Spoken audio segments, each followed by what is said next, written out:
அண்ணாமலையோட அரசியலால் நீங்கள் லாபம் அடைஞ்சது யாருன்னு பார்த்தீங்கன்னா, அண்ணாமலை யாரோட பிரதிநிதின்றதை நீங்கள் புரிஞ்சுக்கலாம். அண்ணாமலையின் அரசியலால் லாபம் அடைந்தது யார் என்பதை நீங்கள் தெரிந்து கொண்டால், புரிந்து கொண்டால், உணர்ந்து கொண்டால், அண்ணாமலை யாருடைய பிரதிநிதி என்பதை நீங்கள் புரிந்து கொள்ளலாம். அவர் திமுகவோட நலன்களை காப்பாற்றுவதற்காகத்தான் அதிமுகவை பலவீனப்படுத்தி கொண்டிருக்கிறார் என்ற வெளிப்படையாகவே. அரசியல் அனுபவன்றது 4 வருஷங்க, 20 தாங்க ஒரு அரசியலுக்கு வராரு.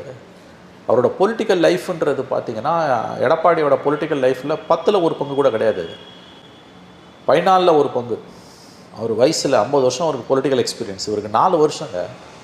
அக்ரெசிவாக ஆன்டி பிஜேபி ஸ்டாண்ட் எடுக்கிறது தங்களுக்கு உதவும் என்று அதிமுக நம்புகிறது.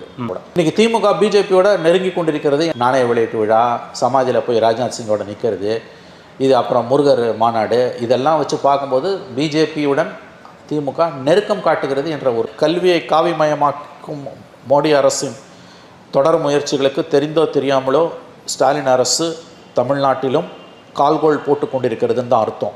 அண்ணாமலையை எதிர்த்து அதிமுக அடிக்கிற ஒவ்வொரு அடியும் ஆன்டி பிஜேபி ஸ்டாண்டில் அதிமுகவுக்கு மேலும் பலம் சேர்க்கும் தான் நான் நம்புகிறேன்.